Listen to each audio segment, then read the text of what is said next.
దేవుడవు, పరిశుద్ధుడవు, నిత్యము స్తుతింపబడుతున్న దేవుడవు, ఆరాధనీయుడు. ప్రియ ప్రభువా, ఈ దినము మీ నామమును స్తుతించడానికి మీరు ఇచ్చినటువంటి మరొక నూతన దినం. మీ ఘననామాన్ని కొనియాడే గొప్ప భాగ్యం మాకు ఇచ్చారు. మాలో మంచితనాన్ని మీరు ఆధారం చేసుకుంటే ఏనాడో నశించిపోవాల్సిన మమ్మలను ప్రభువైన యేసు క్రీస్తు వారి యొక్క నీతిని ఆపాదించి ఆయన యొక్క శిలువ త్యాగములో మా కొరకు ఆయన చేసినటువంటి అర్పణ, ఆ విమోచనను ప్రభా, ఆ రక్షణను బట్టి మీ కృతజ్ఞతలు చెల్లిస్తున్నాం. ఈ దినం మీ సొత్తుగా పిలువబడడానికి ఆయన మూలంగానే అని ఎరిగిన వారమై మీ నామాన్ని ఘనపరుస్తూ ఉన్నాం. నిలబడిన మేము బలహీనులమైనప్పటికీ బలవంతుడైనటువంటి దేవుడుగా ఈ దినమునైనా ప్రభా, మీ వాక్య ప్రత్యక్షతలో ప్రతి ఒక్కరిని దీవించమని ప్రార్థన చేస్తున్నాం. ఈ సమయము చూడక నశించిపోయిన వారు, గతించిపోయిన వారు ఎందరో ఉండగా మేము ఇంకా సజీవులుగా ఉన్నామంటే మా ఎడల ఇంకా మీ యొక్క ఉద్దేశము నెరవేర్చబడాలని మీరు ఆశిస్తూ ఉండగా ఆ ఉద్దేశపు, ఆ ఆశీర్వాదపు దీవెనలో మేమందరం ఉండడానికి సహాయం చేయండి. దేవా, ఈ దినము కూడి ఉన్న బిడలను, ఈ మాటలు వింటున్న ప్రతి ఒక్కరిని కూడా మీరు ఆశీర్వదించి వాక్యము ద్వారా బలపరిచి మహిమ పొందమని సమస్త మహిమ మీకే చెల్లిస్తూ మా ప్రభువును రక్షకుడైన యేసుక్రీస్తు వారి యొక్క శ్రేష్టమైన నామంలో ప్రార్థించి స్తుతించి వేడుకుంటున్నాం మా పరమ తండ్రి, ఆమేన్.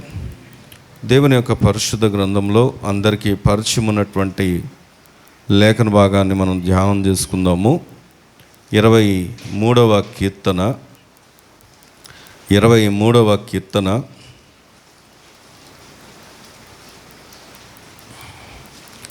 4వ వచనాన్ని మనం చదువుకున్నట్లయితే,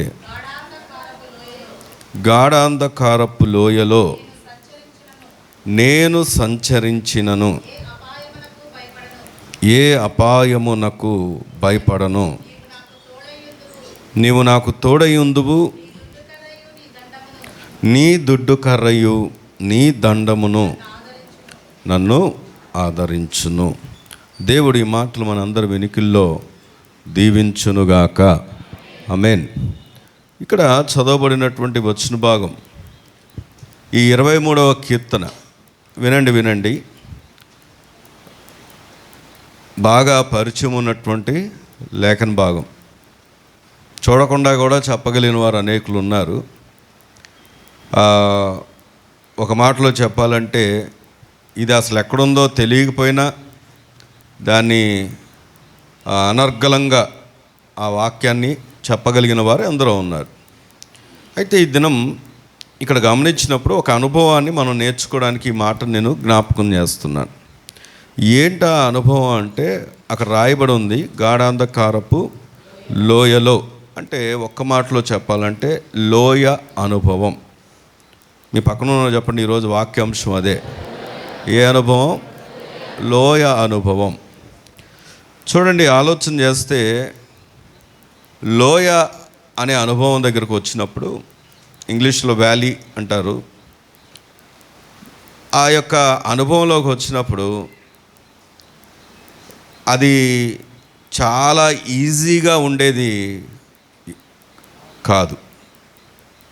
ఈజీగా ఉంటుందా? కాదు. ఎందుకంటే మనం గమనించినప్పుడు కొంతమంది అడ్వెంచర్స్ చేస్తూ ఉంటారు. అడ్వెంచర్స్ అంటే పర్వతములు ఎక్కడం, లేదా ఏదన్నా నిధులు కనిపెట్టడానికి వెళ్ళడం, కొన్ని ప్రాంతాల్లో అడవుల్లోంచి రావడం, అలాగే అరణ్యాల్లో, తర్వాత ఎడారుల్లో నుంచి ఎలా సర్వైవ్ అవ్వాలని కొన్ని ప్రోగ్రామ్స్ కూడా డిస్కవరీ ఛానల్స్ అలాంటి వాటిలో వస్తూ ఉంటాయి. అలాగే కొన్నిసార్లు లోయలో చిక్కుకున్నట్టుగా ఇలా రకరకాల వార్తలు వస్తూ ఉంటాయి. ఎందుకు ఈ విషయాన్ని జ్ఞాపకం చేస్తున్నానంటే, ఈ ఎక్స్పీరియన్స్ అన్నిట్లో కూడా వారు చెప్పేది ఏంటంటే, మీరు ఎలా సర్వైవ్ అవ్వాలి, సర్వైవ్ అంటే ఎలాగా దాన్ని జయించి రావాలి అని నేర్పిస్తూ ఉంటారు. ఎందుకంటే సడన్గా ఎప్పుడన్నా ఏదన్నా జరిగితే ఏమిటి అనేట్లుగా. మొన్న మధ్య కాలంలోనే నేపాల్లో ఒక ఫ్లైట్ కూలిపోయింది. మీరు కూడా వినే ఉంటారు వార్తలు. ఆశ్చర్యకరమైన విషయం ఏంటంటే, ఫ్లైట్లో ఉన్న వారందరూ చనిపోయారు, కానీ ఒక పైలట్ మాత్రమే బ్రతికున్నాడు. అది ఎలా సాధ్యమైందంటే, ఇది పడిపోయినప్పుడు, అది ఒక యాక్సిడెంట్ అయ్యి గుద్దుకున్నప్పుడు ఈ ఫ్రంట్ కాక్పీట్ అంటారు, అంటే ముందున్న దాన్ని కాక్పీట్ అంటారు, ఆ పార్ట్ వరకే ఉండిపోయింది. మిగతాదంతా స్మాష్ అయిపోయింది, కింద పడిపోయి. ఆ ఇరుక్కుపోయి ఉన్న దాంట్లో ఎవరున్నారు అంటే బాగా గాయాలయ్యి పైలట్ ఉన్నాడు. సరే, వీళ్ళు సెర్చ్ చేస్తూ వెళ్ళారు. మొత్తానికి ఆ పైలట్ని మరి తీసుకొని అడ్మిట్ చేశారు. అంటే కొన్ని సంఘటనలు అలాంటివి జరిగినప్పుడు ఎలా సర్వైవ్ అయి రావాలి అనేటువంటి అనేకమైనటువంటి ప్రోగ్రామ్స్ వస్తూ ఉంటాయి. సరే, ఇవన్నిటినీ మనం పక్కన పెట్టి ఒక్క ఆలోచన, లోయ అనుభవం అనేది అక్కడ దావీదు చెప్తున్నటువంటి ఆ మాట చాలా కష్టతరమైందే. మరి ఈరోజు మన దాకా ఈ మాట ఎందుకు వస్తుంది అని ఆలోచన చేసినప్పుడు, దేవుణ్ణి అనుసరించడం, దేవుణ్ణి వెంబడించడం, దేవునితో నడవడం, దేవుని దగ్గర విశ్వాసం ఉంచి మనం బ్రతకడం ఒక క్రైస్తవుడిగా చాలా కష్టతరమైనటువంటి పనే. అది సులువైందైతే మాత్రము కాదు.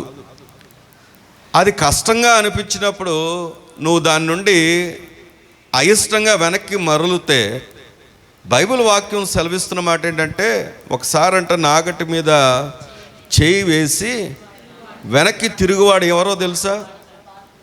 వాడు ఆయన పాత్రుడు కాడంట. కష్టమైన, నష్టమైన ఆయనను మనము స్వరక్షకుడుగా అంగీకరించాం గనక, దేవుడిగా అంగీకరించాం గనక ఆయనతోనే నడవాలి. మరి అదేంటండి కష్టంగా ఉండి వెనక్కి తిరగొద్దా అంటే, దేవుని వాక్యం చెప్తుంది నువ్వు నా పాత్రుడువు కాదని. అల్టిమేట్గా మనం అందరం ఎక్కడ ఉండాల్సి వస్తుందంటే, ఒకరోజు దేవుని యొక్క రాజ్యంలో ఉండాలి. మరి ఆయన పాత్రుడు కాని వాడిని ఆయన రాజ్యంలో ఉంచుతాడంటే ఉంచు. సరే రండి, వాక్యాన్ని మరొకసారి మాట చదువుకుంటే, గాఢాంధకార లోయలో నేను సంచరించినను ఏ అపాయమునకు భయపడను, నీవు నాకు తోడై ఉందువు, నీ దుడ్డు కర్రయు నీ దండము నన్ను ఆదరించును. ఒక ప్రశ్న నేను మళ్ళీ వేయడానికి ఇష్టపడుతున్నాను, వినాలి. ఏంటి ఆ ప్రశ్న అంటే, ఈయన జీవితంలో లోయ అనుభవం ఉంది. అది కూడా అక్కడ రాయబడి ఉంది. లోయ అలా ఎలాంటి లోయ అంటే గాఢాంధకారపు లోయ అనుభవం ఉంది. కానీ ఈయన లోయ అనుభవము ఉంది అని భయపడుతున్నాడా, లోయ అనుభవము కలిగింది అని బాధపడుతున్నాడా, లేకపోతే లోయ అనుభవంలో నాకు కలిగిన ఆయన అంటున్న మాట ఏంటంటే, నేను ఏ అపాయమునకు భయపడను అని ధైర్యంగా ఉన్నాడని ఆలోచన చేస్తే, ఆ దావీదు ద్వారా ఈరోజు ప్రభు మనతో మాట్లాడుతున్న మాట ఏంటంటే, లోయ అనుభవం నథింగ్, కానీ దానిలో దేవుడు ఆయనకు తోడై ఉన్నాడు అని చెప్పి ఏం చేస్తున్నాడంటే దేవుణ్ణి స్తుతిస్తున్నాడు. దేవుని స్తోత్రం కలుగును గాక. వినండి, మన జీవితంలో ఇలాంటి ఎక్స్పీరియన్సెస్ కలిగినప్పుడు జాగ్రత్తగా వినండి. మన జీవితంలో ఇలాంటి ఎక్స్పీరియన్స్లో కలిగినప్పుడు నీ జీవితంలో దేవుడు ఒకవేళ ఇలాంటి అనుమతించినప్పుడు నువ్వు ఎప్పటికీ మర్చిపోకుండా జ్ఞాపకం చేసుకోవాల్సింది ఏంటంటే, నీ దేవుడు నీతో ఉన్నాడు, నీ పక్షమై ఉన్నాడు. దేవుని స్తోత్రం కలుగునుగాక. అందుకే రండి, దేవుని వాక్యంలోంచి ఈరోజు మనం చూడబోతున్నట్టు అంశం ఏం చెప్పండి, లోయ అనుభవం మనకు అర్థం కావాలంటే ఒక 5 విషయాలు మనకు అర్థం కావాలి. ఎన్ని చెప్పండి? ఒక 5 సత్యాలు మనం నేర్చుకోబోతున్నాం. నేను ఒక అక్షరాన్ని మళ్ళీ జ్ఞాపకం చేస్తాను. ఆ అక్షరం పేరు ఇంగ్లీష్లో పి. చెప్పండి, పి అంటే పోలీస్ కాదు. ఇక్కడ కొంతమంది పోలీసులు కనబడుతున్నారు. పి అంటే ఏంటో చెప్తాను. ఆ వాక్యాన్ని మనం ఆధారం చేసుకొని ఆ పి అన్న అక్షరాన్ని మనం చూడబోతున్నాం. అదేంటో చూద్దాం రండి. దేవుని వాక్యంలోంచి యాకోబు పత్రిక 1వ అధ్యాయం. యాకోబు రాసినటువంటి పత్రిక 1వ అధ్యాయము 2వ వచనాన్ని గనక మనం చదువుకుంటాం. నా సహోదరులారా, మీ విశ్వాసమునకు కలుగు పరీక్ష ఓర్పును పుట్టించునని ఎరిగి మీరు నానా విధములైన శోధనలో పడునప్పుడు అది మహానందమని ఎంచుకొనుడి.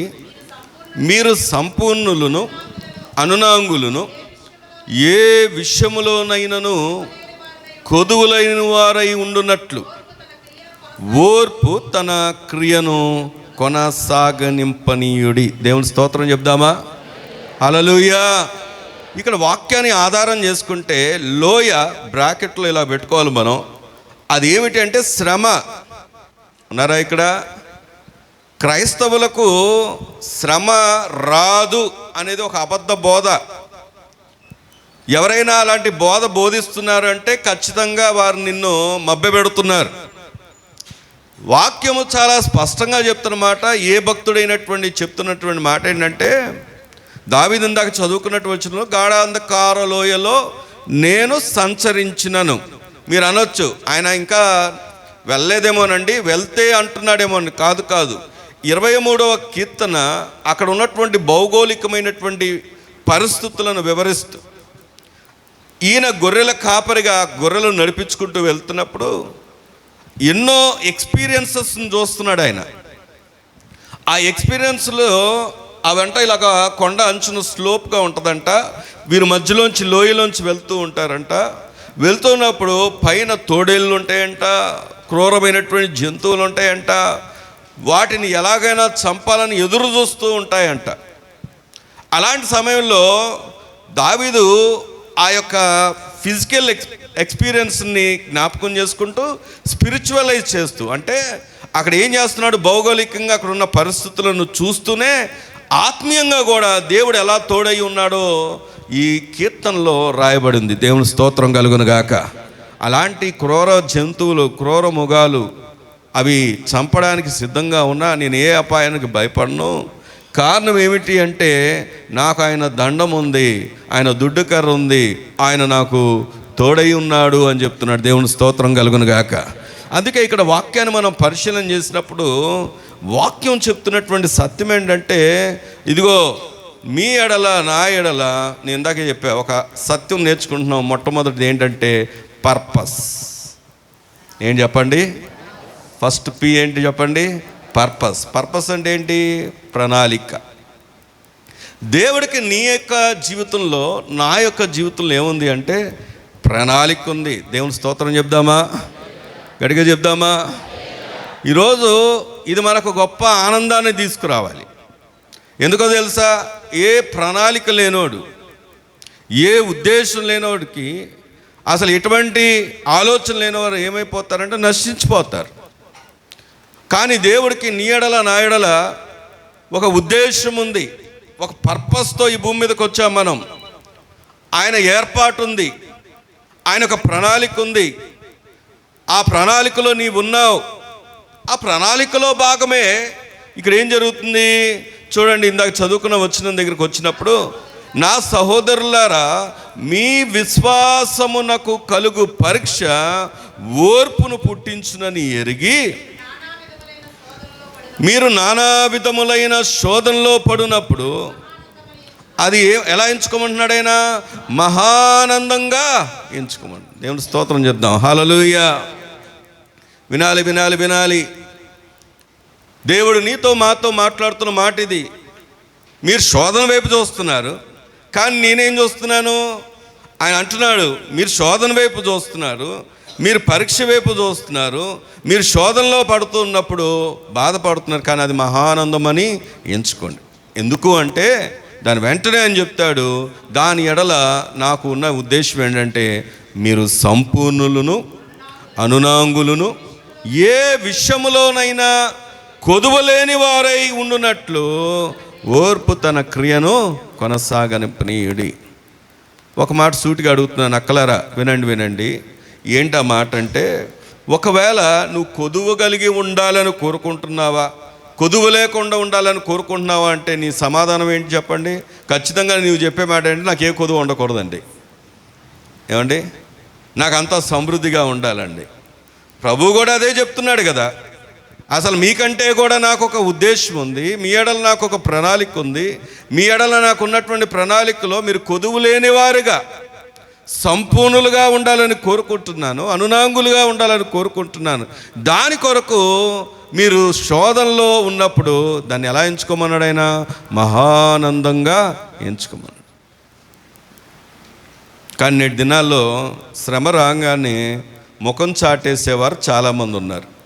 ఏమండి, దేవునికి ముఖం చాటేస్తారు, సంఘానికి ముఖం చాటేస్తారు, దేవుని మందిరానికి ముఖం చాటేస్తారు, సహవాసానికి దూరం అవుతారు.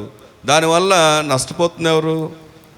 ఏమండి, నేను ఒక మాట చదివాను. ఆ మాట ఏంటంటే,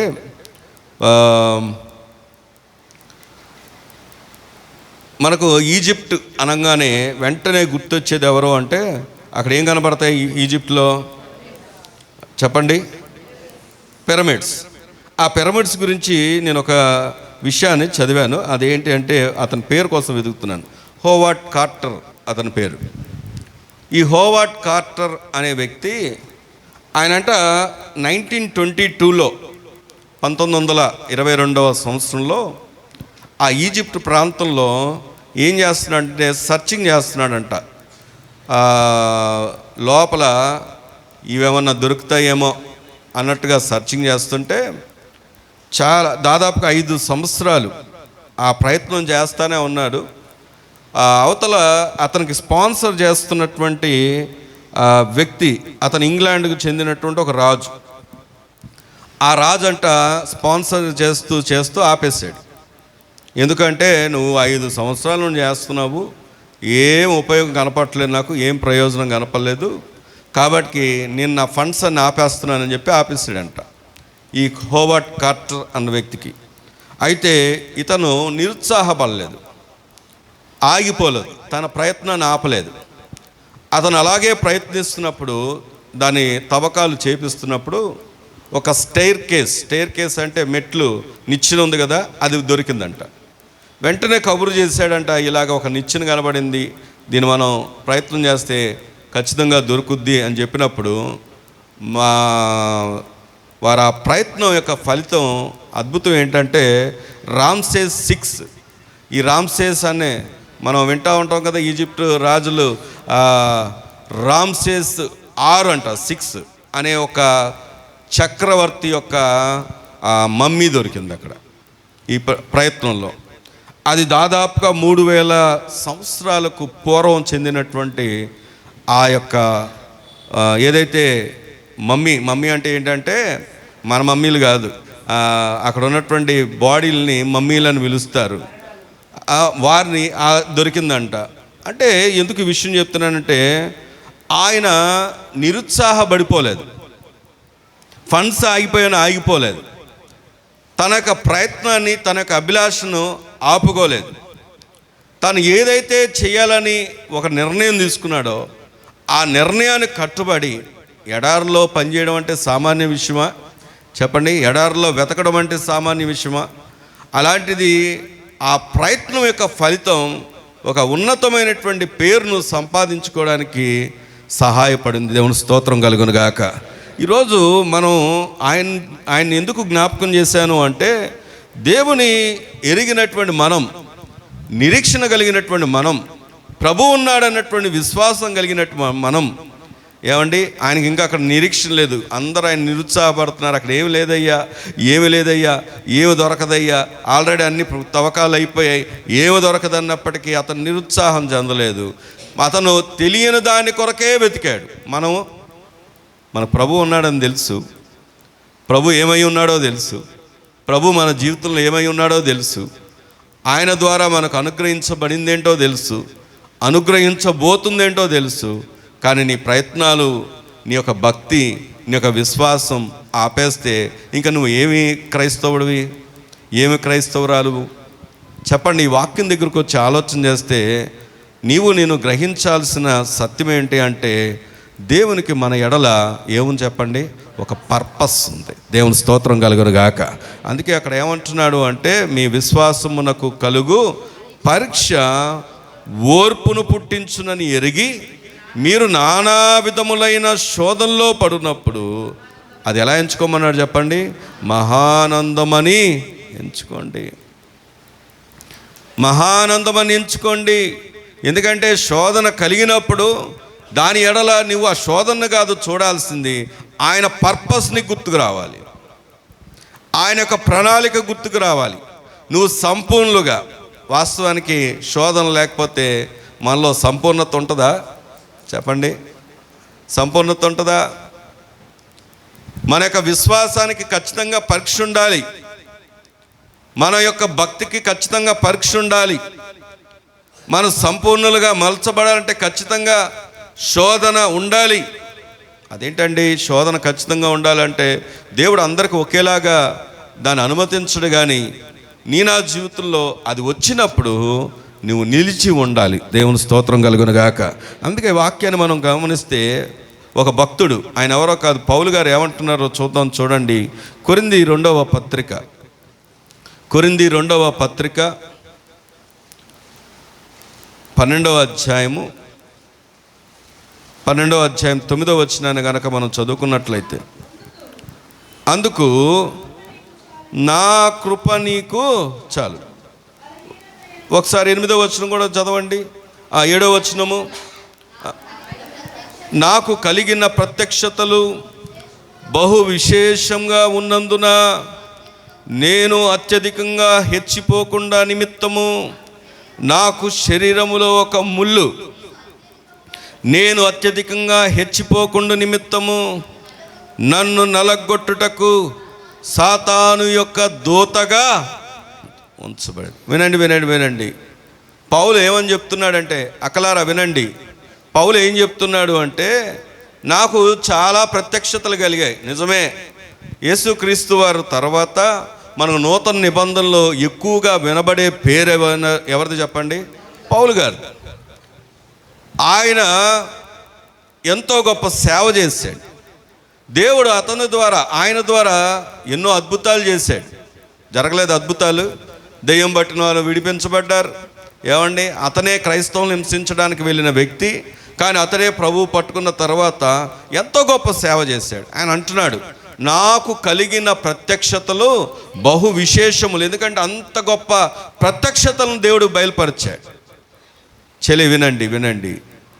మరి అంత గొప్ప ప్రత్యక్షతలు ఉన్న వ్యక్తికి ఒకవేళ ఎక్కడైనా నేను హెచ్చిపోతానేమో, ఎక్కడైనా నన్ను నేను అతిశయిస్తానేమో, ఎక్కడైనా నాకు నేను గొప్పగా ఫీల్ అవుతానేమోనని దేవుడంట ఏముంచాడంట?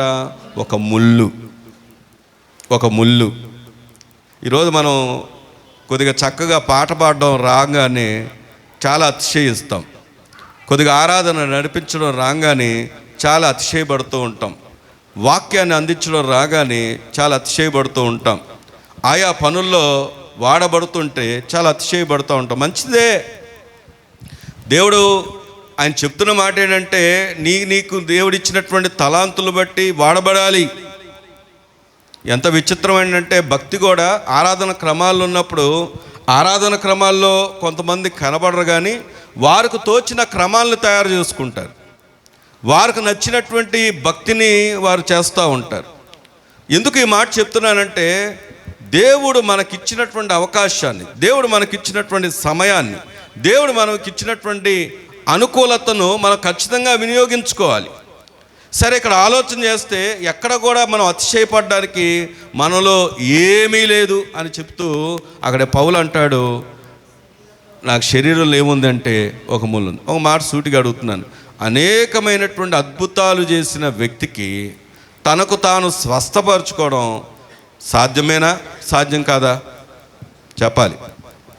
ఇప్పుడు మనం అందరికీ చెప్తాం కదా, యేసుప్రభు వారి దగ్గరకు వస్తే దేవుడు మేలు చేస్తాడని, స్వస్థపరుస్తాడని, బాగు చేస్తాడని, అక్క చెల్లి బాగు చేస్తాడని చెప్తాం కదా. మనకి ఏ ముళ్ళు లేదంటారా? ఏ సమస్య లేదంటారా? ఉంది. అయితే ఎందుకు ఈ మాట ఆలోచన చేస్తున్నామంటే ఇక్కడ వాక్యాన్ని గమనించినప్పుడు ఆయన అంటాడు, చూడండి, నేను అత్యధికంగా హెచ్చిపోకుండా నిమిత్తము నన్ను నలగొట్టుటకు సాతాను యొక్క దూతగా ఉంచబడెను. అది నా యొద్ద నుండి తొలగిపోమ్మని దాని విషయమై ఎన్నిసార్లు ప్రభువుని వేడుకున్నాడు చెప్పండి. చాలామంది అనుకుంటారు కదా, నేను ఎన్నిసార్లు ప్రార్థన చేసిన దేవుడు వినట్లేదు. ప్రార్థన చేయట్లేదా అంటే చేస్తున్నాను, కానీ ఎందుకు దేవుడు వినట్లేదు అంటే దేవుడు అన్యాయస్తుడా? దేవుడు ఎందుకు వినట్లేదు అంటే దేవుడు నా ప్రార్థన వినడా? ఎందుకు దేవుడు సహాయం చేయట్లేదు? ఎందుకు నా సమస్య తీర్చట్లేదు? ఎందుకు నా పరిస్థితులు చక్కదిద్దట్లేదు అంటే ఇక్కడ పౌలు దానికి చెప్పే సమాధానం ఏంటంటే, నేను ముమ్మారు వేడుకొంటిని, అందుకు ప్రభు ఏమన్నాడంట, నా కృప నీకు చాలు. దేవుని స్తోత్రం చెప్దామా? నువ్వు వేడుకున్న దానికంటే ఉన్నతమైంది నేను ఇస్తున్నా. నువ్వు అడుగుతుంది నీ సమస్య తీరాలని, కానీ నేనేమిస్తున్నానంటే నా కృప నీకు ఇస్తున్నా. పౌలు పదే పదే పదే పదే జ్ఞాపకం చేసేది ఏంటో తెలుసా? దేవుని యొక్క కృప. దేవుని స్తోత్రం కలుగును గాక. అంటే దేవుడికి పౌలు ఎడల ఏ ఉద్దేశం ఉంది అంటే, ఏ ప్రణాళిక ఉందంటే ఆయన కృప. ఆయన కృప అంటే ఏమవుద్దో తెలుసా? చూడండి, అక్కడ రాయబడి ఉంది, బలహీనత యందు నా శక్తి పరిపూర్ణమగుచున్నది అని ఆయన నాతో చెప్పాను. కాగా క్రీస్తు శక్తి నా మీదుండ నిలిచి ఉండ నిమిత్తము ఇప్పుడు ఏమవుతున్నాడంట, విశేషముగా నా బలహీనతలేందే బహు సంతోషంగా అతిశయపడుతున్నా. దేవుని స్తోత్రం చెప్దామా? ఇంతకుముందు ఆయన చేసిన కార్యాలు బట్టి అతిశయపడాలనుకున్నాను, కానీ ఈ ముళ్ళు కలిగినందున ఇప్పుడు నాకు అర్థమైంది ఏంటంటే ఆయన కృప నాకు కావాలి. ఆ కృప నాకు తోడై ఉంటే నా బలహీనతల్లో నేను ఎలమై ఉంటానంటే బలవంతుడిగా ఉంటా. దేవుని కృప ఈరోజు కూడా నిన్ను వెతుకుతుంది. దేవుని కృప ఈరోజు కూడా నువ్వు కలిగి ఉన్నావు. అందుకే ఈ మాట వినగలుగుతున్నావు. దేవుని స్తోత్రం కలుగును గాక. అందుకే దేవుడు ఈరోజు మనతో చెప్తున్న మాట ఏంటంటే, అదిగో చూడండి 10వ వచనంలో, నేనెప్పుడు బలహీనుడనో అప్పుడే బలవంతుడు. నా యొక్క మాట, ఒక్క ప్రశ్న, ఇంతకీ పౌలు బలహీనుడా బలవంతుడా? చెప్పాలి. అక్కడ రాయబడిన వాక్యాన్ని ఆధారం చేసుకుంటే ఆయన ఎప్పుడు బలహీనుడో అప్పుడే దేవుడు ఏం చేస్తున్నాడు, ఇంకా బలమునిస్తున్నాడంట. దేవుని స్తోత్రం కలుగును గాక. ఈరోజు నీ నా బలహీనతల్లో, నీ నా శ్రమల్లో నువ్వు జ్ఞాపకం చేసుకోవాల్సింది ఏంటంటే, ప్రభువుకు నా ఎడలో ఒక ఉద్దేశం ఉంది, ఆయనకు నా ఎడలో ఒక ప్రణాళిక ఉంది. ఆయన నా బలహీనతల మీద నాకు ఏమేమి ఇస్తున్నాడు అంటే అధికారాన్ని ఇస్తున్నాడు, నాకు జయాన్ని ఇస్తున్నాడు. ఏ బలహీనత నన్ను బలహీనపరచలేదు, కానీ నన్ను అత్యధికంగా నిలబెట్టే నా దేవుడు నాకు వాటి మీద జయాన్ని ఇస్తున్నాడు. ఆమేన్. మొదటి మాట చెప్పండి, లోయ అనుభవం నేర్పించే మొదటి మాట ఏం చెప్పండి? పర్పస్ అంటే ప్రణాళిక. దేవునికి నా ఎడలో ఒక ప్రణాళిక ఉంది. దాన్ని ఎవ్వరు కూడా దొంగిలించలేరు, దాన్ని ఎవ్వరు కూడా నా దగ్గర నుండి తీసివేయలేరు. కారణం ఏంటంటే ఆ ప్రణాళిక వేసింది మానవుడు కాదు, మనుషుడు కాదు. క్రికెట్ టీం గురించి అప్పుడప్పుడు వింటూ ఉంటాం వార్తలు. ఏమని అంటే, ఫలానా వ్యక్తి ఆడితే బాగుండేది, పాపం ఆయనకి ఎప్పుడు అన్యాయం జరుగుతూ ఉంటుందని వింటూ ఉంటాం. అందులో ఒక ఎగ్జాంపుల్గా ఈరోజు నేను చదివాను, సంజు శాంసన్ అని ఒక ఆయన కేరళకు చెందిన వ్యక్తి. అతను బాగా ఆడతాడు. కాకపోతే ఆశ్చర్యం ఏంటంటే అతనికి టీంలు ఎప్పుడూ చోటు దక్కదు. అనుకోకుండా మన వరల్డ్ కప్లో ప్రాబబుల్స్లో అంటే పక్కనే ఉన్నాడు, కానీ అంటే ఆడివ్వలేదు.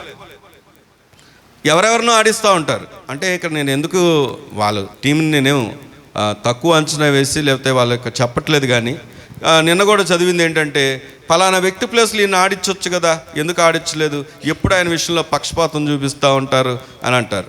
ఆంధ్ర విషయంలో కూడా ఆంధ్ర ప్లేయర్స్ అసలు మనకు కనబడరు, ఎవరో ఒకరు ఇద్దరు, అది కూడా ప్రతిసారి సెలెక్ట్ చేయరు. అంటే ఎందుకు ఈ మాట చెప్తున్నానంటే, సెలక్షన్స్కి వచ్చేసరికి ఖచ్చితంగా కొన్ని ఒత్తిళ్ళు ఉంటాయి. వాళ్ళకి దేశం తరపు మొత్తంలో సెలెక్ట్ చేయాలి.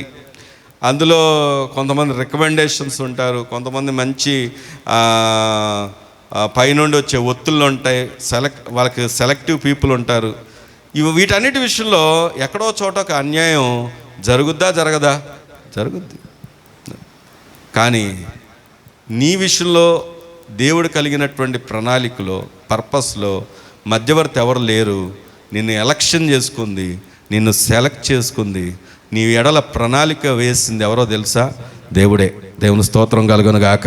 కాబట్టి నేను సంతోషించాల్సిన విషయం ఏంటంటే, నా దేవుడు నా ఎడల ఒక ప్రణాళిక కలిగి ఉన్నాడు. నీ పక్కన ఉన్న చెప్పండి అన్నమాట. నీ దేవుడు నీ ఎడల ఏమై ఉన్నాడు చెప్పండి. ఆయనకు ఒక పర్పస్ ఉంది. నీ లైఫ్కి ఒక పర్పస్ ఉంది. నీ స్టడీకి ఒక పర్పస్ ఉంది. నేను ఒక ఉదాహరణగా చెప్పాలి అంటే, ఇప్పుడు మా అక్క వాళ్ళ మనవాళ్ళు ఇక్కడే ఉన్నారు. పెద్ద మనవాడు పేరు పాల్ విక్టర్. అతన్ని ఇక్కడ ఫస్ట్ పాలిటెక్నిక్ కాలేజు కాకినాడలో వచ్చింది, చార్టీస్లో. సరే, మళ్ళీ సెకండ్ కౌన్సిలింగ్లో విజయవాడ పెట్టుకున్నాడు. విజయవాడలో వచ్చింది. అయితే ఫస్ట్ కౌన్సిలింగ్ పెట్టుకున్నప్పుడే ఆయనకి సర్టిఫికెట్స్ అన్నీ అడిగినప్పుడు ఏమడిగారంట అంటే, ఫస్ట్ క్లాస్ నుండి 5th క్లాస్ వరకు కావాల్సిన స్టడీ సర్టిఫికెట్ అడిగాడంట. వాస్తవానికి తన దగ్గర లేకపోవడానికి గల కారణం ఏంటంటే, తను ఫస్ట్ నుండి 5th క్లాస్ వరకు ఒక స్కూల్లో చదివాడు. ఆ స్కూలు ఎవరైతే వ్యవస్థాపకులు, ఆ యొక్క ప్రిన్సిపల్ గారో ఏమయ్యారంటే ఆయన చనిపోయారు. ఆ స్కూల్ లేదు, ఇప్పుడు తీసేశారు. కాబట్టి వీళ్ళ దగ్గర ఆ స్టడీ సర్టిఫికెట్ లేదు. ఇప్పుడు ఆ స్టడీ సర్టిఫికెట్ అడిగారు. సరే, ఎలాగో మొత్తానికి అక్కడ కౌన్సిలింగ్ అయిపోయింది. స్టడీ సర్టిఫికెట్ మరి వేరే స్కూల్ ద్వారా తీసుకున్నారు మొత్తానికి. అయితే ఎందుకు ఈ విషయం చెప్తున్నానంటే, ఇది ఒక స్టడీ సర్టిఫికేట్ విషయంలో అంత ఖచ్చితంగా ఉంటారన్న సంగతి నాకు ఈ విషయం ద్వారా బోధపడింది. అప్పటిదాకా నాకు తెలీదు ఫస్ట్ నుండి 5th వరకు స్టడీ సర్టిఫికేట్ కూడా ఇంత వాల్యుబుల్ అని. అయితే మీ ముందున్నటువంటి నేను చదువుకున్న కాలంలో 7th క్లాస్ కూడా కామన్ ఎగ్జామ్ తెలుసు కదా. కామన్ ఎగ్జామ్ అంటే 10th ఎలా కామనో 7th కూడా అంతే. ఆ రోజుల్లో చాలా స్ట్రిక్ట్గా ఉండేది. అయితే నేను 6th క్లాస్తో నా చదువు ఆపేశాను. 7th క్లాస్ చదవకుండా చాలాసార్లు చెప్పాను. విజయవాడ వచ్చేసాను, ఆటనగర్లో పనిచేశాను. ఒక 6 నెలలు పనిచేశాను. ఇక స్టడీ పక్కన పెట్టేశాను. మళ్ళీ అమ్మగారు వాళ్ళకి, మా నాన్నగారు వాళ్ళకి ఎప్పుడైతే ప్రభువు నమ్ముకున్నారని మొత్తానికి మళ్ళీ నన్ను మిర్యాలు కూడా తీసుకెళ్ళిపోయాడు మా నాన్న. తీసుకెళ్ళిపోయాక లాస్ట్ 3 నెలలే ఇంకా ఉంది. ఆ 3 నెలలు ఉన్నప్పుడు మళ్ళీ నేనేం చేశాను, పోనీ అక్కడికి వెళ్ళి డైరెక్ట్ స్కూల్కి వెళ్ళానంటే ట్రాక్టర్ మెకానిక్గా చేరాను. అక్కడ కూడా ఒక 10 రోజులు ఏమో చేశాను. అందరు నన్ను హేళన చేస్తూ ఉన్నారు, మా ఫ్రెండ్స్ అందరూ. ఇక్కడ ఉన్నప్పుడు అంటే అక్కడ ఎవరికి తెలియదు, నువ్వేంటి ఇలా చేరడం ఏంటి, నువ్వేంటి పనికి వెళ్ళడం ఏంటి అని హేళన చేస్తూ ఉంటే, బాధతో నేను చదువుకున్న స్కూల్కి వెళ్తే స్కూల్లో వాళ్ళు యాక్సెప్ట్ చేయలేదు, చేర్చుకోనన్నారు. చేర్చుకోనని చెప్పినప్పుడు బాధతో వచ్చేస్తుంటే నేను చిన్నప్పుడు అదే స్కూల్లో చదవడాన్ని బట్టి పాస్కలిన్ సిస్టర్ అని ఒక ఆమె నాకు ఎదురొచ్చింది. ఆ మంది ఏంటమ్మా నువ్వు వచ్చావు అంటే, ఇలాగా స్కూల్కి రాలేకపోయాను, ఇది సంగతి, జాయిన్ అవ్వాలి అంటే వాళ్ళు యాక్సెప్ట్ చేయలేదు అన్నప్పుడు వారు ఏం చేశారు అంటే, నేను మాట్లాడతాను రా అని చెప్పి తీసుకెళ్ళి నా పూచి మీద ఇతన్ని చేర్పించుకోండి, మన స్కూల్కి వస్తాడు కానీ ఎగ్జామ్ మాత్రం ప్రైవేట్గా రాస్తాడు అని చెప్పి మొత్తానికి ఆమెను దేవుడు నా పక్షంగా నిలబెట్టి, క్రిస్టియన్ పాస్కలిన్ సిస్టర్, నేను చదివింది కాన్వెంట్.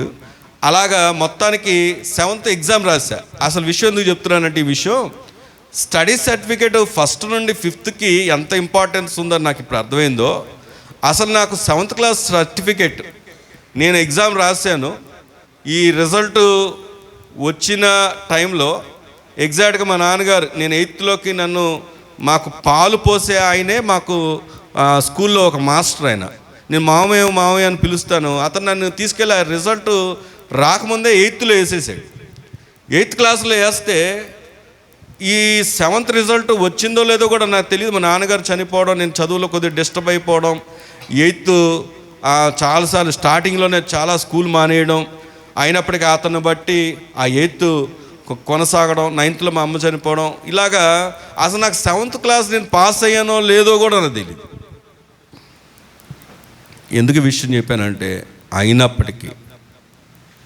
అయినప్పటికీ నా స్టడీ కంటిన్యూ అవ్వడానికి దేవుడికి ఎక్కడికక్కడికి నా ప్రణాళికలు వేసి ఎక్కడికక్కడికి నా విషయంలో ఆయన పర్పస్ నెరవేర్చి ఈరోజు మీ ముందు ఇటు చదివిన వ్యక్తిగా ఉంచాడు, ఇటు ఉద్యోగం చేసిన వ్యక్తిగా ఉంచాడు, అలాగే ఒక సేవకుడిగా కూడా నిలబెట్టుకున్నాడు. దేవుని స్తోత్రం కలుగును గాక. నేను ఒకటే నమ్ముతున్నాను, దానికి కారణం ఏంటో తెలుసా? దేవుడికి నా ఎడల ఒక పర్పస్ ఉంది. నేను గొప్ప జ్ఞానవంతుడని ఈ మాట చెప్పలేదు మీ ముందు, నేను మంచి ఇంటలెక్చువల్ అని ఈ మాట చెప్పలేదు మీ ముందు, కానీ ఒక స్టడీ సర్టిఫికేట్ లేకపోతేనే అంత స్ట్రిక్ట్గా ఉన్నారంటే మరి నేను 7th క్లాస్ సర్టిఫికేట్ నాకు ఇంతవరకు తెలియదు, మరి దేవుడు ఎలాగ నన్ను నిలబెట్టాడా అన్నది ఒక ఆశ్చర్యం. నా లైఫ్లో ప్రతిదీ కూడా ఒక టర్నింగ్, ఒక ఆశ్చర్యం. కారణం ఒకటే, ఆయన పర్పస్. సరే రండి, రెండవ మాటను జ్ఞాపకం చేస్తాను. రండి, దేవుని వాక్యంలోంచే మనం చూసినప్పుడు 139వ కీర్తన 7వ వచనాన్ని చదువుకుందాం. నేనెక్కడికి పోవుదును, నీ సన్నిధి నుండి నేనెక్కడికి పారిపోదును. నేను ఆకాశముకెక్కినను, నీవు అక్కడనూ ఉన్నావు. నేను పాతాళమందు పండుకొనినను, నీవు అక్కడనూ ఉన్నావు. గట్టిగా దేవుని స్తోత్రం చెప్దామా? రెండవ పి ఏంటో చెప్పనా? అక్కడే రాయబడి ఉంది. ఏమిటి అంటే సన్నిధి. ఇంగ్లీష్లో సన్నిధిని ఏమంటారంటే ప్రెజెన్స్. నీ పక్కన వాళ్ళు చెప్పండి అన్నమాట. మనకేముందంట? నేను దాన్ని ఇలా రాసుకున్నాను. ఏమని అంటే ఆయన ప్రత్యక్షత, ఆయన యొక్క సాన్నిధ్యం. ఏంటి అంటే ఆ యొక్క భక్తుడు అంటాడు, అసలు నీ వద్ద నుండి ఎక్కడికి నేను పారిపోదును? ఒక సూటిగా అడుగుతున్నాను, ఏమండి, మనుషులకు దూరంగా పారిపోగలమా లేదా? చాలా ఆశ్చర్యమైన విషయం ఏంటంటే మొన్న ఈ మధ్య మన దేశంలో ఒక పెద్ద ఫ్రాడ్ చేసి బ్యాంకులకు డబ్బులు ఎగ్గొట్టి ఒక వ్యక్తి పారిపోయాడు. ఎవరైనా? విజయ్ మాల్యా. ఆయన ఎక్కడికో పారిపోయాడు. మొత్తానికి అతన్ని ఇక్కడికి రప్పించలేకపోయారు. చాలా వేల కోట్లు ఆయన ఏం చేశాడంటే ఫ్రాడ్ చేసి బ్యాంకుకు ఎగ్గొట్టేసి పారిపోయాడు. అతను ఎక్కడున్నాడో అన్ని స్టేటస్లు కూడా పెడతా ఉంటాడు. రీసెంట్గా ఆ స్టేటస్ పెట్టినప్పుడు దాని కింద ఆయన బర్త్డే స్టేటస్ అనుకుంటా, హ్యాపీ బర్త్డే సార్ అని చెప్పి కింద కామెంట్ చేశారు. ఎవరు అనుకున్నారు? బ్యాంక్ వాళ్ళే. ఎస్బీఐ బ్యాంకు నుండి వాళ్ళు కింద కామెంట్ చేస్తున్నారు. దాన్ని రౌండప్ చేసి ఇతను కామెంట్ చేసిన వాళ్ళు ఎవరు అంటే హ్యాపీ బర్త్డే లాంగ్ లివ్ అని చెప్పి పెట్టింది ఎవరు అంటే బ్యాంక్ వాళ్ళే. అదే నువ్వు ఒక నెల కట్టకుండా ఉండు, నిన్ను వదులుతారా? ఒక ఈఎంఐ ఆపేసే, నీకు ఎన్ని ఫోన్లు వస్తాయో, నిన్ను ఎక్కడైనా ప్రశాంతంగా ఉండనిస్తారా చెప్పండి? కానీ అలాంటి వాళ్ళు పారిపోతే అతనికి విషెస్ చెప్తున్నారు వీళ్ళు. అయితే ఎందుకు ఈ మాట చెప్తున్నానంటే, ఒక లోకంలో నువ్వు ఎక్కడికైనా పారిపోవచ్చు, కానీ ఇక్కడ భక్తుడు అంటున్నాడు, నీ ఆత్మ యొద్ద నుండి నేను ఎక్కడికి పారిపోదును, నీ సన్నిధి నుండి నేను ఎక్కడికి చెప్పండి, ఎక్కడికి పారిపోగలం? ఎక్కడికి వెళ్ళగలం? ఆయనే అంటున్నాడు, నేను ఆకాశానికి ఎక్కాను అనుకో, అక్కడ ఎవరున్నారు? ప్రభు ఉన్నాడు. ఒకవేళ నువ్వు పాతాళంలో పండుకున్నావు అనుకో, అక్కడెవరున్నారు? అక్కడ ప్రభు ఉన్నాడు. అంటే ఒక్క మాటలో ఆయన ఎందుకు ఈ మాట చెప్తున్నాడంటే, నువ్వు ఎక్కడికి వెళ్ళినా నీతో ఎవరున్నారు అంటే దేవుడు నీతో ఉన్నాడు. దేవుని స్తోత్రం కలుగును గాక. మనం చాలాసార్లు మనకున్న శ్రమలు బట్టి ఒంటరివారుగా ఫీల్ అవుతూ ఉంటాం. చాలాసార్లు అందరూ ఉన్నప్పటికీ ఒంటరితనాన్ని అనుభవిస్తూ ఉంటాం. కారణం ఏంటంటే మనకున్న శ్రమ. ఎందుకు నా విషయంలో ఇలా జరుగుతుంది, ఎందుకు నాకే ఇలా జరుగుతుందని చాలాసార్లు మనం ఒంటరితనాన్ని అనుభవిస్తుంటాం కదా. కానీ ఈరోజు ప్రభువు చెప్తున్న ఒక ప్రోత్సాహకరమైన మాట ఏంటో తెలుసా? ప్రభు నీతో ఉన్నాడు, ప్రభు నీ పక్షంగా ఉన్నాడు. ఆమెన్. ఈరోజు నీ పరిస్థితులు ఆయనకు తెలుసు. ఎందుకంటే ఆయన చెప్తున్నాడు, నువ్వు ఎక్కడికి వెళ్ళినా నేను ఉన్నానన్న దేవుడు నీ పరిస్థితులు ఎరుగుతాడా లేదా? అక్కడ చాలా స్పష్టంగా ఉంటుంది. ఏమనంటే చూడండి 9వ వచనంలో, నేను వేకు రెక్కలు కట్టుకొని సముద్రంలో దిగంతముల్లో నివసించినను, అక్కడను నీ చేయి నన్ను నడిపించును, నీ కుడి చేయి నన్ను పట్టుకును. దేవుని స్తోత్రం చెప్దామా? అంటే సముద్రము దిగంతములు అంటే అంత దిగజారిపోయిన అలాంటి పరిస్థితులు కలిగిన, మొన్న ఈ మధ్య ఒక అతను ఎక్కడో కానీ బ్రిడ్జ్ మీద చాలా కాస్ట్లీ కార్ సెకండ్స్లో జరిగిపోయింది. 12 సెకండ్స్ ఏమో రాశారు. ఏంటి అంటే ఆ బ్రిడ్జ్ మీద ఆగడం, కాస్ట్లీ కార్, ఒక వ్యక్తి దిగడం, వెంటనే బ్రిడ్జ్ మీద దూకడం. అది సముద్రం మీద కట్టినటువంటి బ్రిడ్జ్ అంట, ఇండియాలోనే. మరి అది ఏ ప్రాంతం కానీ సముద్రం మీదే కట్టిన బ్రిడ్జ్ అంట. దూకడం, వెంటనే చనిపోయాడు. ఎందుకంటే సముద్రం అది. ఆ నిర్ణయం తీసుకోవడానికి ఎంతో టైం తీసుకోలేదంట. జరిగిన ఆ సీసీ క్యామ్లో అది రికార్డ్ అయినటువంటి 12 సెకండ్స్ కారు ఇలా ఫాస్ట్గా ఆపాడు, వెంటనే వెళ్ళాడు, దూకేసాడు. ఇది లోక పరిస్థితులు.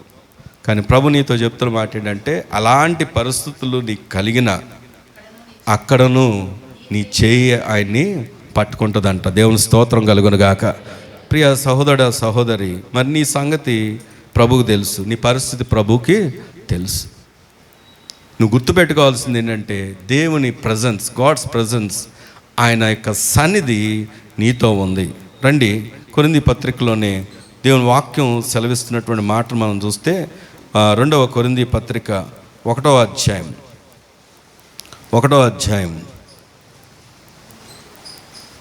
3వ వచనాన్ని చదువుకుందాం. కనికరము చూపు తండ్రి, సమస్తమైన ఆదరణను అనుగ్రహించు దేవుడు, మన ప్రభు అయిన యేసు క్రీస్తు అయిన దేవుడు స్తుతింపబడునుగాక.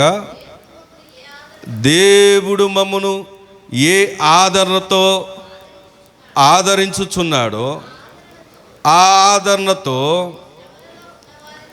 చెప్పండి, ఏ శ్రమల్లో? అందరూ చెప్పాలి, ఏ శ్రమల్లో? ఎట్టి శ్రమల్లో ఉన్నవారినైనను ఆదరించుటకు శక్తి గలవారమగునట్లు ఆయన మా శ్రమ అంతట్లో మమ్మల్ని ఆదరిస్తున్నాడు. గట్టిగా దేవుని స్తోత్రం చెప్దామా? అసలు చూడండి, దేవుని యొక్క ఆలోచన ప్రణాళిక ఎంత గొప్పదో. నేను ఎలా చూడాలనుకుంటున్నాడు ఆయన అంటున్నాడు, నీవే ఆదరణ లేకుండా ఉంటే ఆయన నిన్ను ఆదరిస్తూ ఉన్నాడంట. ఎలాగ ఆదరిస్తున్నాడంట? రాయబడి ఉంది అక్కడ క్లియర్గా. ఏమనంటే, ఏ ఆదరణతో ఆదరించుచున్నాడో ఆ ఆదరణ ఎట్టి శ్రమలో ఉన్నవారిని ఆయన ఆదరించుటకు మనని శక్తి గలవారమగునట్లు చేస్తున్నాడు. దేవుని స్తోత్రం చెప్దామా? ఈరోజు వినండి. దేవుడికి నీ ఎడలో ఉన్న ప్రణాళిక ఏంటంటే, నీ జీవితంలో, చాలామంది జీవితంలో దేవుడు ఎన్నో అద్భుతాలు చేశాడు. నా జీవితంలో ఒక అనాథగా ఉన్న నన్ను దేవుడు జ్ఞాపకం చేసుకున్నాడు, ఈ స్థితిని ఇచ్చాడు. ఎందుకంటే ఈరోజు తల్లిదండ్రులు ఉన్నప్పటికి కూడా ఎందరో దారి తప్పుతున్న వారు ఉన్నారు, కనుమరుగవుతున్న వారు ఉన్నారు, వారి జీవితాలు నాశనం అవుతున్న వారు ఎందరో ఉన్నారు, పట్టించుకునే వారు లేని ఎందరో ఉన్నారు, నేరస్తులు అవుతున్న వారు ఎందరో ఉన్నారు, తాగుబోతులై, జోదగాళ్ళై వారి జీవితాలని పాడు చేసుకుంటున్న వారు ఎంతోమంది ఉన్నారు. నేను చెప్తున్నది ఇవి ఎవరి కోసం అంటే, తల్లిదండ్రులు ఉండి కూడా కానీ లేకుండా నా జీవితంలో నన్ను ఈ స్థితిలో నిలబెట్టడానికి కారణం ఏంటి అంటే, ఈరోజు ఒకప్పుడు నేను ఒంటరివాడిని బాధపడేవాడిని, నాకెవరు లేరని బాధపడేవాడిని. కానీ ఈరోజు ఒక అన్నగా, ఒక తమ్ముడుగా, ఒక కొడుకుగా, లేకపోతే ఒక సేవకుడుగా ఒక స్థానాన్ని దేవుడిచ్చి ఆదరించగలిగినటువంటి కృపను దేవుడిచ్చాడంటే కారణం నన్ను ఆదరించిన దేవుడు. దేవుని స్తోత్రం కలుగునుగాక. ఇది ఎలా సాధ్యమైందంటే ఆయన శక్తిని మనకి ఇస్తున్నాడంట. ఇది నా జీవితంలోనే కాదు, నేను ఒక ఎగ్జాంపుల్గా నేను చెప్పుకుంటున్నాను. కానీ నీ జీవితంలో కూడా దేవుడు ఒకప్పుడు నీ కన్నీరుని చూశాడు, నీ దుఃఖాన్ని చూశాడు, నీ సమస్యను చూశాడు, నీ పరిస్థితులను చూశాడు. ఎందుకు అంటే నిన్ను కూడా అలా ఉంచాలని, అనేకులకు నువ్వు ఒక ఆదరణను కలిగించే వ్యక్తిగా ఉండాలని, అనేకులకు ఒక మార్గదర్శిగా ఉండాలని. ఏదో నీ జీవితంలో కార్యం జరిగిన తర్వాత వచ్చి వెళ్ళిపోయే వ్యక్తిగా నువ్వు ఉంటావని కాదు, కానీ అలాంటి పరిస్థితుల్లో ఉన్న వారిని ఆదరిస్తావని. దేవుని స్తోత్రం కలుగును గాక. ప్రియ సహోదర సహోదరి, చూడండి, దాని కొరకు నీవు నేను సంతోషించాల్సిన విషయం ఏంటో తెలుసా? ఆయన నిన్ను నమ్మాడు, ఆయన నిన్ను ఎన్నుకున్నాడు, ఆయనకు నీ ఎడల ఒక ప్రణాళిక ఉంది. ఆ ప్రణాళికలో భాగమే ఇతరులకు కూడా నిన్ను ఆదరించే వ్యక్తిగా నిలబెడుతున్నాడు. దేవుని స్తోత్రం కలుగును గాక. కృంగిన వారిని మనము ఏం చేయాలి చెప్పండి? కృంగజేయాలి కదా? కాదు, ఆదరించాలి. ఎవరికైనా సమస్య ఉన్నప్పుడు వారిని ఏం చేయాలి? మనం ఆదరించాలి. అది ఆర్థికపరమైన సమస్య అవ్వచ్చు, అనారోగ్యపరమైనటువంటి సమస్య అవ్వచ్చు, కొన్నిసార్లు ఆధ్యాత్మికమైన సమస్యలు అవ్వచ్చు. వారిని విడిచిపెట్టొద్దు. ఏం చేయాలి? మనం ఆదరించాలి. నీకున్నటువంటి తలాంతును వినియోగించుకోవాలి. దేవుడు నువ్వు ఎలాగా చెప్పగలవు, ఎలాగ వారికి వివరించగలవు, ఎలాగ వారిని బలపరచగలవు, నీ టాలెంట్, నీ సామర్థ్యాన్ని ఆధారం చేసుకుని ఆయన రక్షించుకోడు. ఎందుకంటే వాక్యం చాలా స్పష్టంగా చెప్పే మాట ఏంటంటే, ఆయన అంట రక్షించడానికి, ప్రకటించడానికి, ఆ కార్యమును సిద్ధం చేయడానికి కూడా అంతటికి కూడా కారణం ఎవరంటే దేవుడే. ఈరోజు ప్రియ సహోదర సహోదరి, నిన్ను ఉంచిన స్థానంలో నువ్వు వినియోగించబడితే దేవుడు నీ జీవితం ద్వారా ఆయన మహిమ పొందుతాడు. దేవుని స్తోత్రం కలుగును గాక. అందుకే దేవుని వాక్యం దగ్గరకు వచ్చి ఆలోచన చేస్తే చెప్పండి, మనకేముంది చెప్పండి? లోయ అనుభవంలో మనకున్న రెండో అనుభవం ఏం చెప్పండి? ఆయన సన్నిధి మనకుంది. అందుకే కదా మోషే అంటాడు, అయ్యా నీ సన్నిధి రాకపోతే నేను ఎక్కడికి వెళ్తాను? మోషేతో దేవుడు చెప్తున్నాడు, ఇశ్రాయేల్ ప్రజలు దగ్గరకు వెళ్ళు, ఆ రాజుతో చెప్పు, ఇదిగో నన్ను పంపించారని చెప్పు అంటే, అమ్మో నేను వెళ్ళను. ఎందుకు నేను వెళ్ళను అంటున్నానంటే, నీ సన్నిధి లేకుండా నేనేమీ చేయలేను, ఏం చేయలేను. ఈరోజు నీకు నాకు ఎవరున్నారు అంటే దేవుని సన్నిధి, గాడ్స్ ప్రెజెన్స్. మూడో సత్యాన్ని నేర్చుకుందాం రండి. దేవుని వాక్యంలోంచే రండి, మూడో విషయాన్ని నేర్చుకుందాం. కీర్తనల గ్రంథం 34వ కీర్తన, 34వ కీర్తన మొదటి వచనం చదువుకుందాం. నేనెల్లప్పుడూ యెహోవాను సన్నిధించదను, నిత్యము ఆయన కీర్తి నా నోట ఉండును. మూడవ మాట, లోయ అనుభవం కలిగినప్పుడు మనకు ఉండాల్సింది ఏంటో తెలుసా? ప్రైజింగ్. పక్కన వాళ్ళు చెప్పండి ఆ మాట. ఏముండాలి? స్తుతి. కృంగిపోయి నువ్వే దుఃఖపడితే ఇక నీ పిల్లలు కానీ నీ కుటుంబం కానీ ఎక్కడ దేవుడి దగ్గరకు వస్తారు చెప్పండి? అసలు ఒక మాటలో చెప్పాలంటే నీవే ఒక అడ్డుబండ నీ ఇంటికి, నీ కుటుంబానికి. మరి మీరు అనొచ్చు, అమ్మో మా పరిస్థితులు మీకుంటే తెలుసండి, ఎలాగ స్తుతించగలం దేవుణ్ణి, ఎలాగ కనపరచగలం దేవుణ్ణి? ఒక్కసారి మనం చదువుకున్న కీర్తనకి పైన చిన్న మాటలు కనబడతా ఉంటాయి. ఆ మాట చదువుదాం చూడండి. దావీదు అబీమెలెకు ఎదుట వెర్రివాని వలె ప్రవర్తించి అతని చేత తోలివేయబడిన తర్వాత రచించిన కీర్తన. ఎలా నటిస్తున్నాడంట? వెర్రివాడి వలె. అసలు దావీదేంటి? దేవుడు ఆయన్ని రాజుగా అభిషేకించి దేవుడు రాజుగా ఉండడానికి అతన్ని ఎన్నుకుంటే, ఆ యొక్క ఇశ్రాయేల్ ప్రజలకు ఆయన రాజుగా ఉండడానికి ఎన్నుకుంటే ఇప్పుడు ఎలా కనబడుతున్నాడు ఆయన? చెప్పాలి. వెర్రివాళ్ళ కనబడుతున్నాడు. ఏమండి?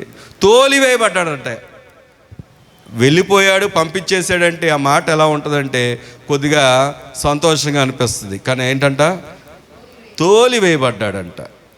అప్పుడు ఒక పాట రాశాడంట. నేను ఒక మాట అడుగుతున్నాను, అప్పుడు పాట నువ్వే రాస్తే ఏ పాట రాస్తావు చెప్పండి?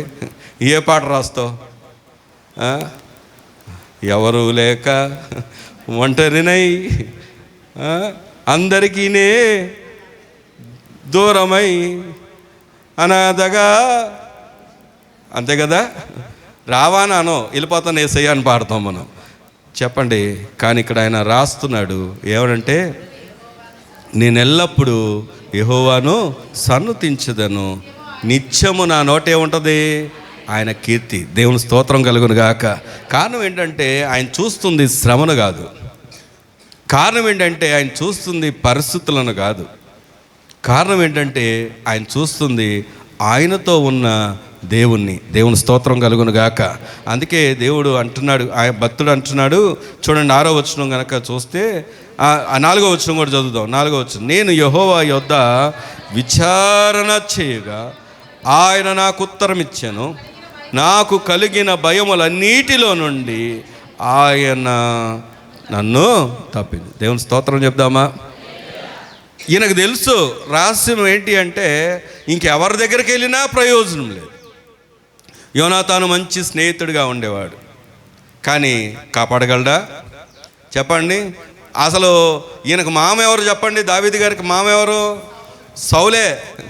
ఒకప్పుడు మెచ్చుకున్నాడు సౌలే, కుమార్తెనిచ్చాడు సౌలే, కానీ చివరికి చూస్తే శత్రువు ఎవరు?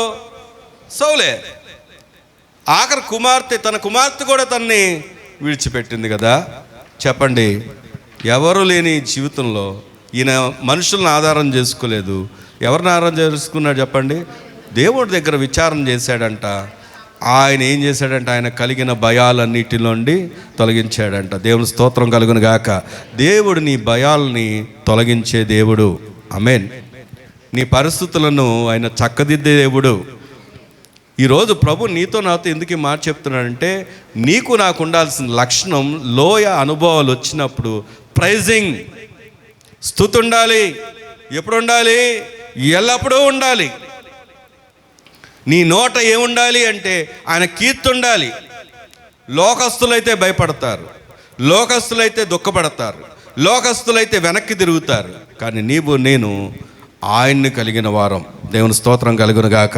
అందుకే దేవుని వాక్యాన్ని మనం పరిశీలన చేస్తే సామెతల గ్రంథం 3వ అధ్యాయం, సామెతల గ్రంథం 3వ అధ్యాయం 5వ వచనాన్ని కనుక మనం చదువుకుంటే, నీ స్వబుద్ధిని ఆధారం చేసుకొనక నీ పూర్ణ హృదయముతో యెహోవా యందు నమ్మిక ఉంచుము, నీ ప్రవర్తన అంతటి యందు ఆయన అధికారమును కొప్పుకొనుము.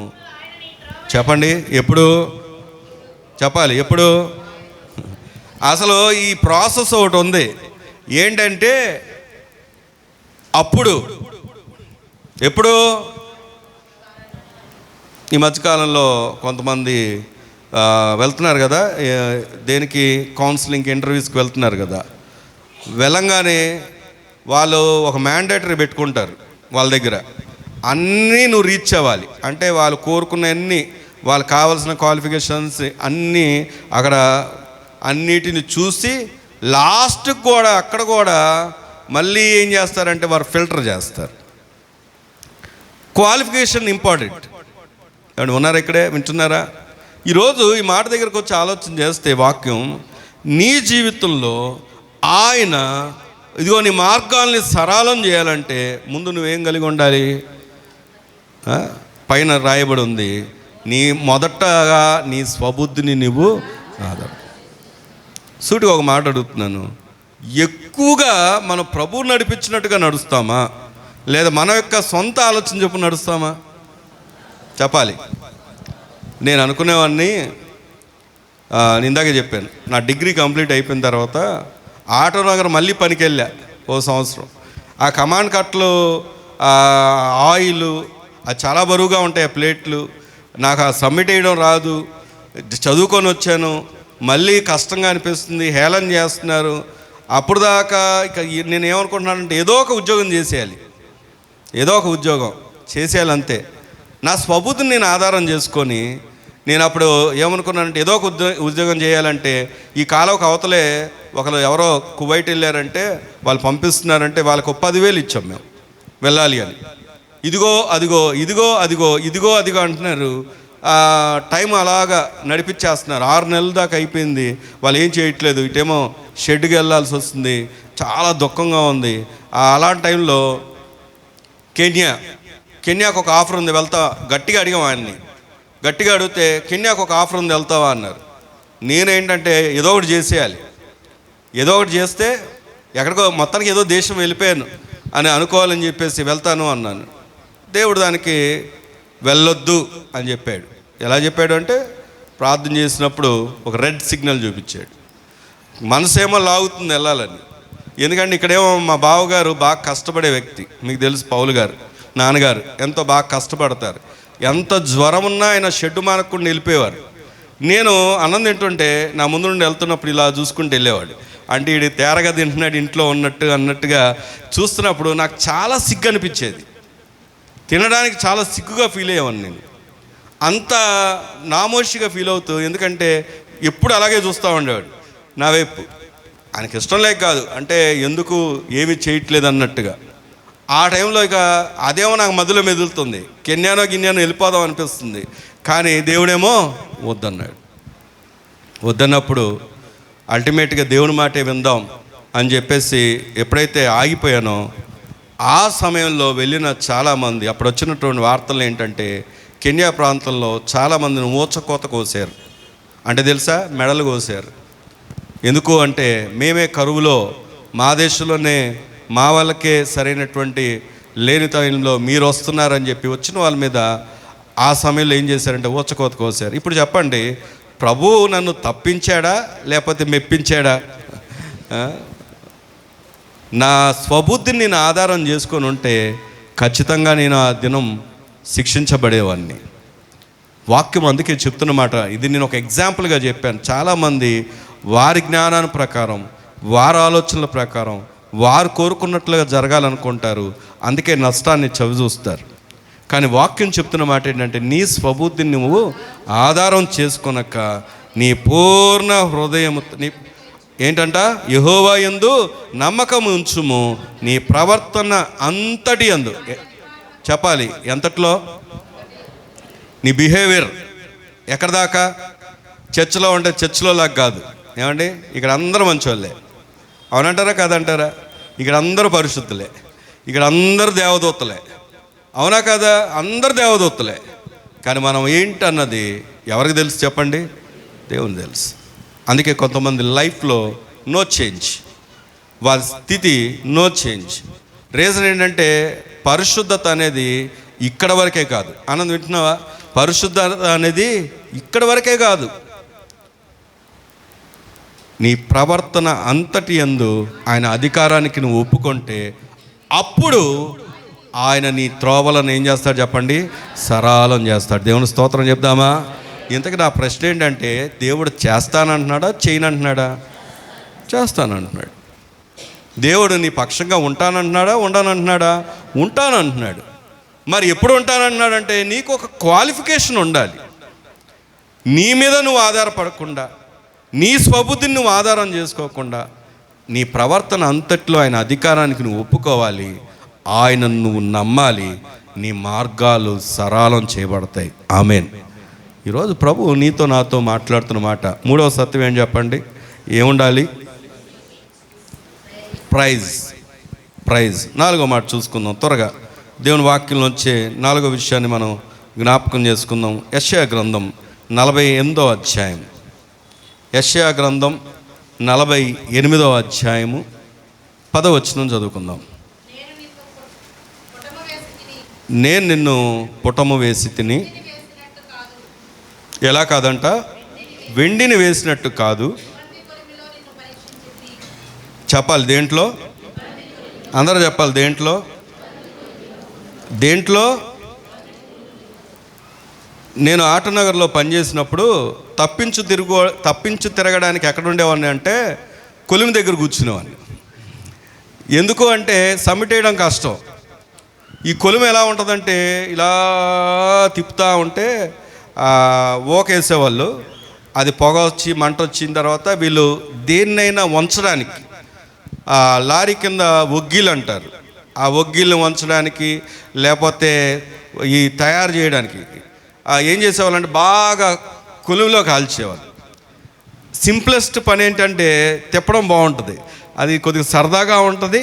తర్వాత అక్కడ వర్క్ కూడా తప్పించుకోవచ్చు అని నేను ఏం చేశానంటే ఆ కొలువు దగ్గర కూర్చునేవాడిని తిప్పడం కోసం. అంటే ఎందుకు చెప్తున్నానంటే దేవుడు అంట మన ఎక్కడుంచాడంట? ఇబ్బంది అనే కొలిమిలో. ఎందుకని? కొలిమి దేనికోసం? కొలిమి చల్లగా ఉంటుందా చెప్పండి? నేనంటే తప్పించుకోవడానికి కొలిమిని ఎన్నుకున్నాను. కానీ కొలిమి ఎలా ఉంటుంది? వేడిగా ఉంటుంది, మంట ఉంటుంది, అక్కడ అగ్ని ఉంటుంది, అక్కడ కాల్చబడతా ఉంటుంది. అక్కడ అప్పుడు నేను గమనిస్తూ ఉండే వీళ్ళు ఏం చేసేవాళ్ళు అంటే బాగా ఎర్రగా కాలిన దాని మీద అప్పుడు సమిటి దెబ్బలు కొట్టేవాళ్ళు. ఏ షేపుకు మారాలో, ఏ షేపు కొరకు అది మార్చుకోవాలని వీళ్ళు అనుకుంటున్నారో ఆ దెబ్బల ద్వారా దాన్ని ఏం చేసేవాళ్ళంటే పోగర్లని, శానాలని ఇవన్నీ తయారు చేసేవారు. కానీ అది ఎప్పుడు మలచబడింది అంటే కాల్చబడినప్పుడు. దేవుని స్తోత్రం కలుగును గాక. ఈరోజు ప్రభు నిన్నెక్కడ ఉంచాడంట? ఇబ్బందుల కొలిమి. అంతే, నిన్ను పాడు చేయడానికి కాదు, ఆయన నిన్ను మలచడానికి. దేవుని స్తోత్రం కలుగును గాక. అయితే ఇక్కడ ఈ వాక్యం మనం నేర్పిస్తున్న సత్యం ఏంటంటే, ఆ మాట మరొకసారి కనుక మనం చదువుకుంటే, నేను నిన్ను పుటము వేసి తిని వెండిని వేసినట్లు కాదు, ఇబ్బంది కొలిమిలో నిన్ను పరీక్షించి తిని. దేని కొరకు చెప్పండి? ఎవరి కొరకంట? ఎవరి కొరకంట? ఆయన నిమిత్తము, నా నిమిత్తమే అలాగూ చేసాను అంట. దేవుని స్తోత్రం చెప్దామా? ఇప్పుడు చెప్పండి, మనం ఎవరం? ఆయన సొత్తు. మనం ఆయన నిమిత్తం ఏర్పాటు చేయబడిన వారం. నేను ఒక మాట సూటిగా అడుగుతాను, చెప్పండి. నేను నా పిల్లలకి, నేనేమో రోజు సూట్లు వేసుకొని తిరుగుతూ నా పిల్లలు మాసిపోయిన చిరిగిపోయిన బట్టలు వేసుకుంటే నా సూట్కి విలువ ఉంటుందా? ఉండదు. నేను ఒకవేళ ఇక్కడ సూట్తో నిలబడినా మీ కళ్ళ ముందు నా పిల్లలు హీనంగా ఉంటే నాకు ఈ సూటుకు గౌరవం ఉండదు. దేవుడు అంటున్నాడు, నేను ఇబ్బంది కొలిమిలో పెట్టినా దేనికోసం పెట్టాను అంటే నేను కోరుకున్నట్లుగా నువ్వు మలచబడ్డానికి. నీవు నా సొత్తు, నా నిమిత్తమే. దేవుని స్తోత్రం కలుగును గాక. అందుకే ఈరోజు ఈ వాక్యాన్ని మనం గనక చూస్తే చూడండి, ఎందుకు ఈ మాట దేవుడు నీతో మాట్లాడుతున్నాడంటే, కొరింథీ మొదటి పత్రిక 15వ అధ్యాయం 57వ వచనాన్ని కనుక మనం చదువుకున్నట్లయితే, నేను ముగింపులోకి వస్తున్న కొరింథీ, ఆయనను మన ప్రభు అయిన యేసు క్రీస్తు మూలంగా మనకేం అనుగ్రహిస్తున్నాడు చెప్పండి? మీ పక్కన వాళ్ళు చెప్పండి, ఏమిస్తున్నాడు ఆయన? ఏమిస్తున్నాడు ఆయన? జయం. 4వ సత్యం, 4వ P ఏంటంటే ప్రామిస్. మీ పక్కన వాళ్ళు చెప్పండి అన్నమాట. దేవుని మూలంగా మనకేముంది? జయమే. మనం ఎవరు బిడలము అంటే దేవుని పిల్లలం, దేవుని కొరకు ఏర్పాటు చేయబడిన. 4 విషయాలు చెప్పాను లోయ అనుభవంలో. మొదటి విషయం చెప్పండి, పర్పస్ అంటే ప్రణాళిక. రెండవది ప్రెజెన్స్ అంటే దేవుని సన్నిధి. మూడవది ప్రైజింగ్ అంటే ఏముండాలి? లోయ అనుభవంలో సనుగులు గొనుగులు ఉండొద్దు, కానీ ఏముండాలి చెప్పండి? స్తుతి ఉండాలి, ప్రైజ్ ఉండాలి. 4వది ప్రామిస్. మనకి అన్నిటికీ కారణం మన దేవుడు మనకు వాగ్దానాన్ని ఇచ్చాడు, మనం ఆయన సొత్తు. 5వ మాట చెప్పి ముగిస్తాను. రండి దేవుని వాక్యంలోంచే కొరింథీ మొదటి పత్రిక లేదా కీర్తనలు 40వ కీర్తన చదువుకుందాం. 40వ కీర్తన 5వ వచనం. యెహోవా నా దేవా, నీవు మా ఎడల జరిగించిన ఆశ్చర్య క్రియలను, నా ఎడల మీకున్న తలంపులను, బహు విస్తారములు, వాటిని వివరించి చెప్పెదను అనుకొంటినా అవి లెక్కకు మించి ఉన్నవి. నీకు సాటి అయిన వాడొక్కడును లేడు. ఇది 5వ మాట ఏంటంటే సాక్ష్యం. పక్కన వాళ్ళు చెప్పండి ఆ మాట. ఏముండాలి మన దగ్గర? సాక్ష్యాన్ని P అన్న అక్షరం కోసం, లేకపోతే అక్షరం కోసం ఇలాగా ప్రమోషన్. ఒక ప్రమోషన్ అంటే ఏంటో తెలుసా? పైకి రావడం కాదు, ప్రమోట్ చేస్తామంటారు కదా. ఒక ప్రోడక్ట్ని ఏం చేస్తారు అంటే ప్రమోట్ చేస్తామంటారు. అంటే ఏం చెప్తారు వాళ్ళు ఏమంటారు? వాళ్ళు రిప్రజెంటేటివ్ ఏం చేస్తారు? ఒక ప్రోడక్ట్ని ఏం చేస్తారు చెప్పండి? ప్రకటిస్తారు, ప్రమోట్ చేస్తారు. అలాగా మనం ఎవరిని ప్రమోట్ చేయాలి? దేవుణ్ణి. నేను అంటాడు భక్తుడు, నేను వివరిస్తాడానికి ఎన్నని చెప్పమంటారు? నా జీవితంలో ఎన్నని చెప్పమంటారు? అన్నీ చెప్పక్కర్లేదు, కొన్ని చెప్పండి చాలు. దేవుని స్తోత్రం కలుగును గాక. దేవుడు నీ జీవితం ద్వారా ఆయన కోరుకుంటుంది ఏదో తెలుసా? ఆయన కొరకైనటువంటి సాక్ష్యం. సాక్ష్యం. రండి, ఈరోజు ప్రభు ఈ మాటలు ఎందుకు మన ముందు తీసుకొచ్చాడు అంటే ప్రార్థన చేసుకుందాం. ప్రేమగల తండ్రి, నాయన పరిశుద్ధుడా, ఇప్పుడు వృద్ధానమందు మీ దాసులు నిలవబెట్టి పరలోక మర్మాలు ఒక ప్రత్యేక రీతిలో నీ ప్రియులైన నీ పిల్లలైన మా అందరితో మాట్లాడారు. లోయ అనుభవం గుండా వెళుతున్న భక్తుల జీవితాలు, వారి జీవితాల్లో నీ ప్రత్యక్షతను నాయన నీ ప్రణాళిక ఏంటో వారు గుర్తించారు. అయ్యా, నీ ప్రణాళిక ఉన్నతమైందని, అలాంటి పరిస్థితుల్లో కూడా నువ్వు తోడై ఉంటావని ఎరిగి వారు ఆ లోయ అనుభవంలో నిలిచి నిన్ను స్తుతించారు నాయన. అందుకే నా తండ్రి, దేవానికే స్తోత్రాలు చెల్లిస్తున్నాం నాయన. నీ ప్రణాళికను వారు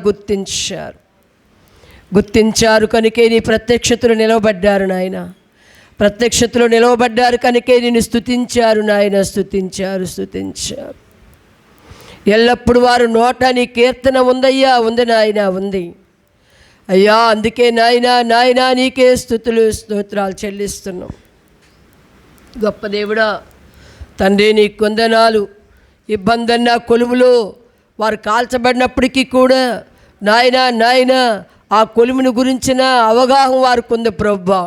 నేటి దినాల్లో మాకు శ్రమలో, మా ఇబ్బందుల్లో, మా ఇరుకుల్లో అయ్యా మా తండ్రి మీ ప్రత్యక్షతలో మాకు ఉందని నాయన, మీ ప్రణాళిక మా ఎడల ఉందని అయ్యా మిమ్మల్ని స్తుతించేవారంగా, అంతేకాదు నాయన దేవాని స్తోత్రములు అయ్యా మీ వాగ్దానములు మా ఎడల ఉన్నాయని ఎరిగిన వారంగా నీ కృప దయచి క్రీస్తు యేసు నందు ఉన్న వారికి విజయం ఉందయ్యా, జయం ఉందయ్యా, గెలుపు ఉందయ్యా. కాగా నాయన అయ్యా మా ప్రయాస ప్రభునందు అర్థము కాదని ఎరిగిన వారంగా చెయ్యి. స్త్రీలుగా నిలిచిన వారంగా చెయ్యి. కదలని వారంగా చేయి నాయన. మా కార్యాభివృద్ధి నాయన అయ్యా ఎప్పటికీ నాయన విజయవంతంగా కొనసాగించే దేవుడు అని ఎరిగి వారు ప్రణాళికల్లో అయ్యా ఏ బిడ్డలు ఓడిపోరని, అపజయం లేదని గుర్తించేవారుగా నీ కృప దయచే. నిజముగా నీ దాసుని నిలబెట్టి తన జీవితంలో తన పట్ల నాయన మీ ప్రణాళిక ఏమిటో ఒక అత్యున్నతంగా నిలబెట్టావు నాయన. అయ్యా నీకు వందనాలు. ఇదిగో కూడి ఉన్న బిడ్డల్ని ధైర్యపరచండి, బలపరచండి. నా దేవుడు నాకు విజయం ఇస్తాడని ఒక గొప్ప భరోసాతో, విజయంతో బిడ్డల్ని నడిపించి మహిమ పొందమని యేసు నామమున అడిగి వేడుకొని పొందున్నాం పరమ తండ్రి. ఆమేన్.